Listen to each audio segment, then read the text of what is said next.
à tous, c'est Jenny Garden, je suis médium, conférencière, praticienne Reiki, magnétiseuse. Alors, j'espère que vous allez bien. Aujourd'hui, on va parler d'un thème, je ne sais pas encore comment je vais l'intituler, mais peu importe. Ça va surtout avoir pour objet de vous aider à reconnaître les vampires énergétiques et comment faire pour vous en protéger. Alors, c'est quoi un vampire énergétique? Un vampire énergétique, ça peut être n'importe qui autour de vous. Ça peut être une personne que vous appréciez, un de vos amis, une de vos connaissances, un collègue, quelqu'un de votre famille, votre conjoint, pourquoi pas aussi. Ça peut être aussi un inconnu dans le métro. Ça peut être plein de gens autour de vous. Alors, comment on reconnaît un vampire énergétique? Comment on reconnaît un vampire énergétique? Eh bien, tout simplement, vous allez petit à petit, alors si c'est quelqu'un que vous côtoyez régulièrement, petit à petit, vous allez identifier, alors au départ, hein, je dis ça quand on n'est pas habitué, on va l'identifier par la répétition de certains signes, c'est-à-dire que à chaque fois que vous allez croiser ou vous entretenir avec le vampire énergétique, que ce soit par téléphone, que ce soit quelqu'un que vous ayez en face de vous avec qui vous parlez, ou que ce soit tout simplement même quelqu'un assis à côté de vous au cinéma. Mais vous, au départ, vous allez avoir besoin de repérer ça par la répétition. Au fur et à mesure du temps, vous serez formalisé avec cette notion de vampire énergétique, vous allez, je dirais, le percevoir de plus en plus rapidement, de plus en plus facilement, à partir du moment où vous allez reconnaître certains signes. Alors, quels sont ces signes? Pardon, j'ai un chat dans la gorge, c'est désagréable. Donc, quels sont les signes que vous êtes en contact avec un vampire énergétique? Le vampire énergétique, ça va être la personne qui va soit se plaindre tout le temps, soit vous dire à tout bout de champ qu'un tel, ouais, enfin, il m'agace, il m'énerve, ceci, cela. Donc toujours dans la plainte, toujours dans la critique par rapport aux autres. Quand vous allez lui proposer des solutions, par exemple, pour résoudre un problème que cette personne a, elle va toujours vous trouver mille et une excuses pour dire « bah oui, mais non, ça je peux pas le mettre en place ». Donc vous allez essayer de trouver une autre solution. Et là, de la même façon, elle va vous redonner une autre excuse. En fait, peu importe le temps que vous allez lui accorder, peu importe le nombre de solutions, de propositions de solutions que vous allez lui donner, lui proposer, eh bien à chaque fois, elle vous trouvera une excuse pour dire bah non, en fait, je vais pas le mettre en place parce que j'ai pas le temps, parce que j'ai pas envie, parce que c'est trop compliqué pour moi, parce que ah bah oui, mais attends, ça dépend pas que de moi. Y aura toujours une excuse. Donc vous allez dépenser de l'énergie pour essayer de lui trouver des solutions et au final, elle va vous avoir mis complètement HS. Un vampire énergétique, ça va être quelqu'un qui va aussi demander régulièrement votre attention. Ça peut être pour plein de choses. On a évoqué la personne qui est en quête de solution, mais qui n'est jamais satisfaite de rien. Ça peut être quelqu'un qui va, au contraire, toujours vous appeler quand elle va pas bien. Parce qu'elle a compris que avec vous, elle avait une oreille attentive, qu'elle pouvait se plaindre sans qu'il y ait de barrière de mise. Elle peut vous téléphoner pendant 2 heures et s'en ficher complètement que vous ayez des choses à faire derrière. Parce que à ce moment-là, elle a besoin d'énergie vitale, elle a besoin de vous soutirer de l'énergie. Donc d'ailleurs, je viens de tourner une vidéo sur c'est quoi l'énergie vitale. Je vous encourage à aller la voir. Donc je vais le noter pour mettre un petit repère.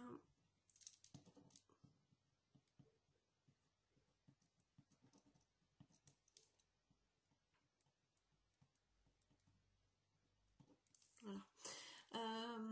Donc cette personne va vous pomper votre énergie. Donc à chaque fois vous allez l'avoir au téléphone, à chaque fois que vous allez, je dirais, être en contact de plus ou moins,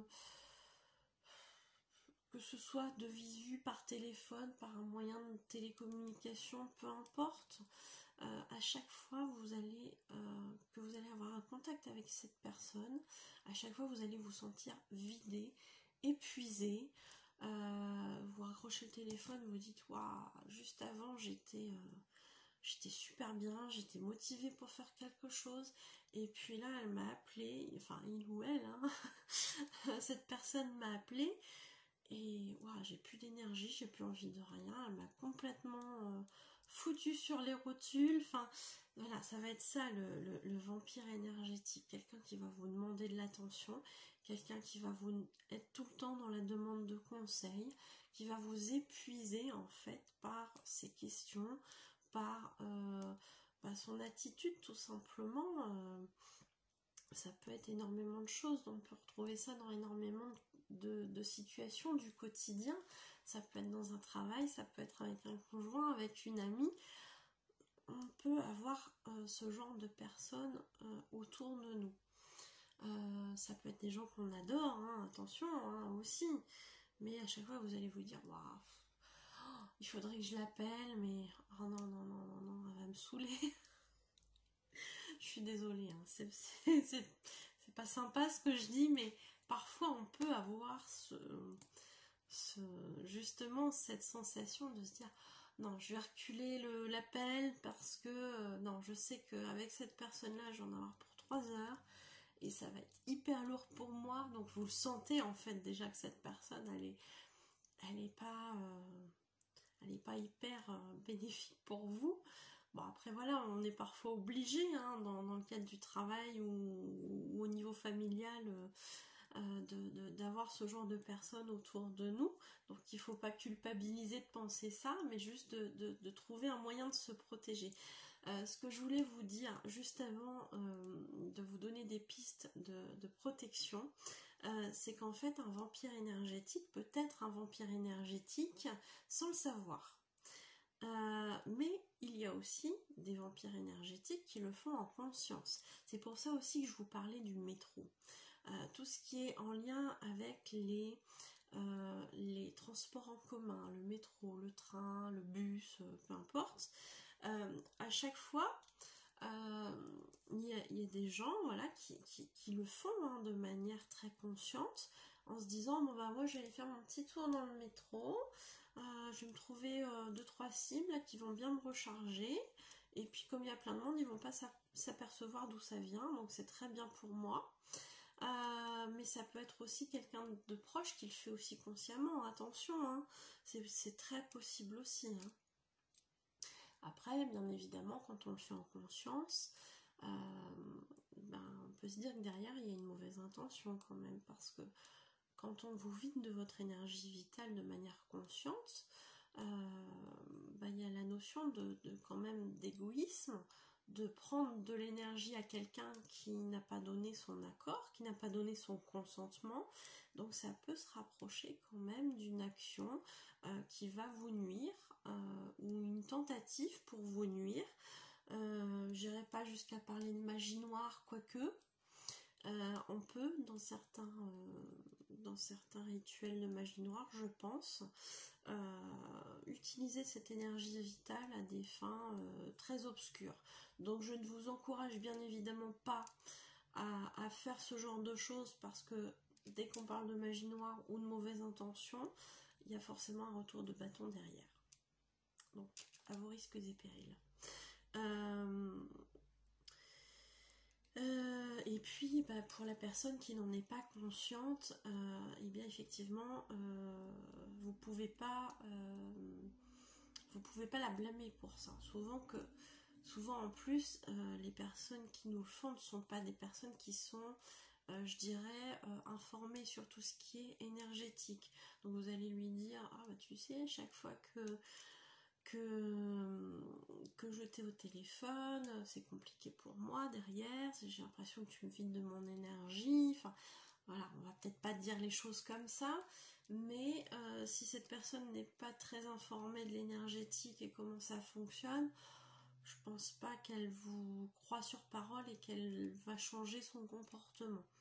Il y a peut-être des façons de lui en parler, à vous de voir en fonction de la personnalité de cette personne, en fonction aussi de votre propre envie de lui parler de ça ou pas.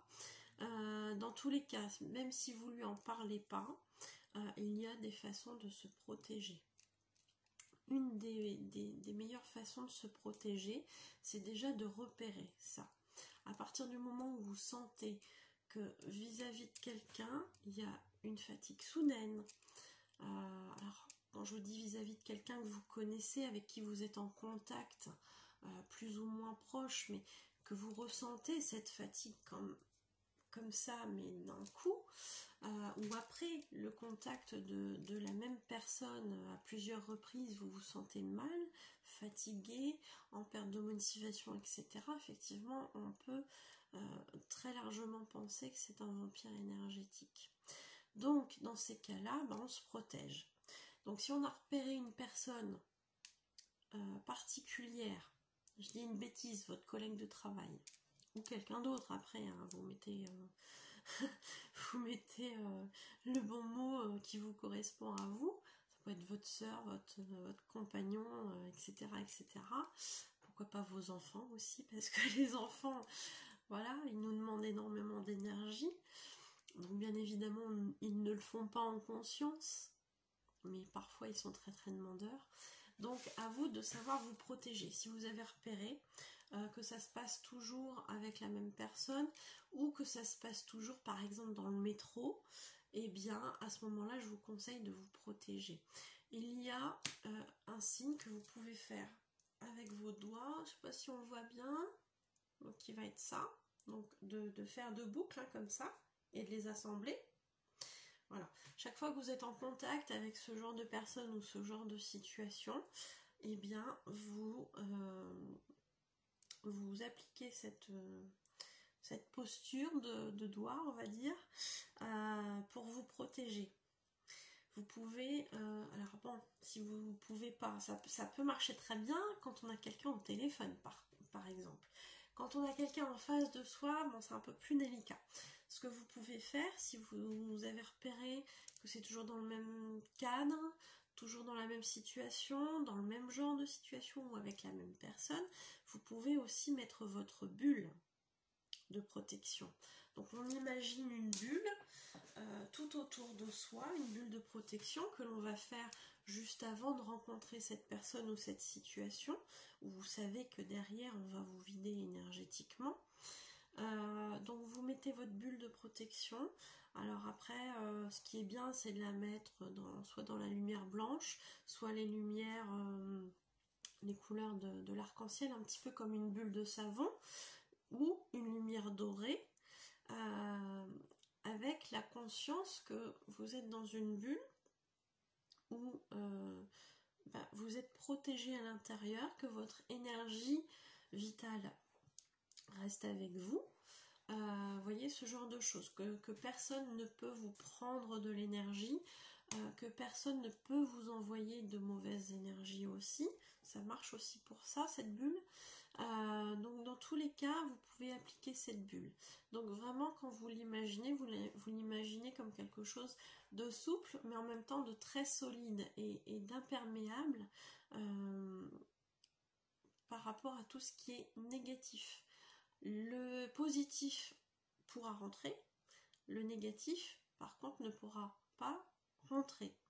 De même que votre énergie, qui est essentielle à votre état de santé de manière générale, je dirais, eh bien, celle-ci ne pourra pas partir, ne pourra pas sortir, ne pourra pas être enlevée, ne pourra pas être pompée. Donc, ayez vraiment ces intentions-là quand vous faites ça.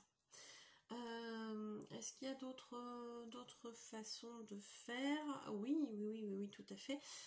Quand vous avez justement une situation où vous sentez hein, que quelqu'un est en train de vous prendre de l'énergie, à ce moment-là, en conscience, vous dites non. Vous vous opposez à ce que cette personne puisse vous prendre de l'énergie. Alors, quand vous dites non d'un ton ferme, que ce soit de manière de dire non à haute voix, mais à ce moment-là, c'est pas super discret, mais c'est possible si vous le souhaitez. Ce qui est le mieux et le plus discret, c'est de l'affirmer en pensée et de dire non. Je refuse ce transfert d'énergie, c'est mon énergie, c'est la mienne, donc je la garde pour moi. Parce que là c'est un vol, je n'ai donné à aucun moment mon consentement, donc non, je ne souhaite pas. Après, bon, il y aura peut-être des cas où consciemment ou inconsciemment vous donnerez de l'énergie à quelqu'un parce que cette personne est malade, parce que cette personne est en difficulté à ce moment-là. Ça c'est tout à fait possible. Souvent on le fait de manière inconsciente parce qu'on est dans la compassion avec cette personne. Et puis parfois on peut aussi émettre ce souhait de transmettre de l'énergie à quelqu'un que vous savez en besoin de cette énergie. Pour une raison XY, hein, mais souvent c'est pour des personnes malades par exemple. Voilà, on sait qu'elles ont besoin de se battre dans cette situation-là, donc on peut le faire en conscience. Voilà, donc à ce moment-là, vous émettez l'intention de transmettre de l'énergie bienveillante, toujours avec cet aspect de bienveillance, et que vous la laissez à disposition de cette personne qui sera en droit de l'accepter ou pas. Voilà. Que si elle ne l'accepte pas, à ce moment-là, que cette énergie vous revienne, puisqu'il n'y a pas de raison de vous vider de l'énergie pour rien, je dirais. Voilà, je pense que c'est tout ce que je voulais vous dire. Est-ce qu'il y avait une autre façon de couper ça Là comme ça non, c'est ce qui me vient. Après bon, il y a une autre technique à laquelle je pense là aujourd'hui, mais qui pourra faire l'objet d'une autre vidéo. Ça sera sur les bonhommes allumettes qui permettent justement de couper des liens toxiques. Ça peut être bien.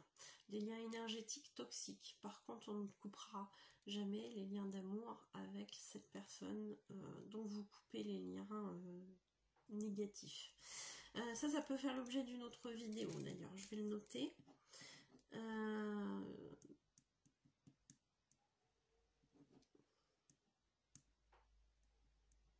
Ça s'appelle les bonhommes allumettes, cette technique.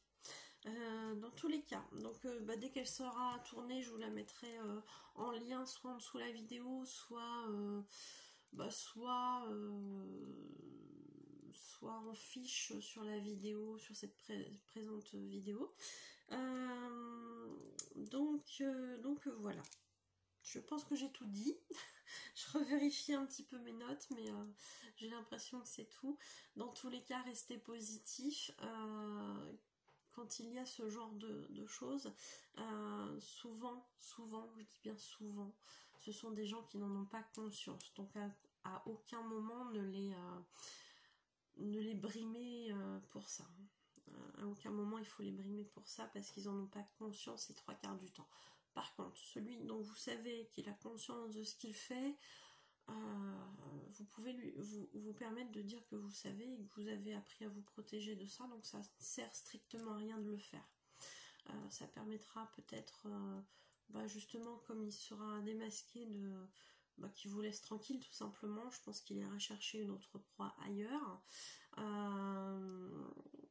Et pour les personnes qui sont du coup avisées de ce phénomène de vampirisme énergétique, faites en sorte de vous protéger de tout ça, c'est important pour vous. Dans tous les cas, si jamais vous sentez qu'au niveau énergétique ça va pas, qu'il y a une très grosse fatigue qui ne passe pas, etc., que rien ne l'explique au niveau médical, à ce moment-là, je vous conseille très fortement de pouvoir faire un soin énergétique. type Reiki, magnétisme, comme je le fais, que ce soit avec moi ou avec quelqu'un d'autre, peu importe, on mettra toujours le bon praticien sur votre chemin. Et bien évidemment, de pouvoir en parler avec quelqu'un qui maîtrise ce genre de choses vous fera énormément de bien et justement vous apportera des solutions. Donc, écoutez, si vous avez trouvé cette vidéo intéressante, si elle a pu vous aider, si vous pensez qu'elle peut aider quelqu'un dans votre entourage, à ce moment-là, n'hésitez pas à partager la vidéo, n'hésitez pas à mettre un pouce, aussi, n'hésitez pas à mettre un commentaire pour dire comment ça vous a parlé, comment ça vous a aidé. Si vous avez des questions là-dessus, n'hésitez pas non plus à me les poser. Et puis, n'hésitez pas surtout à vous abonner à la chaîne si vous ne l'êtes pas encore. Donc, vous cliquez sur le bouton rouge, s'abonner, et vous cliquez ensuite sur la clochette qui va apparaître après pour justement être prévenu des nouvelles vidéos. Parce qu'on peut être abonné, mais sans avoir cliqué sur la clochette, donc on n'a pas les notifications. C'est dommage. Alors, écoutez, je pense avoir tout dit. Je serais ravie de pouvoir vous aider, que ce soit en soins énergétiques ou en voyance. Donc vous avez mes coordonnées à la fin de la vidéo. Et écoutez, je vous souhaite une très bonne journée, une très bonne soirée si vous regardez ça le soir. Et je vous dis, prenez soin de vous et à bientôt.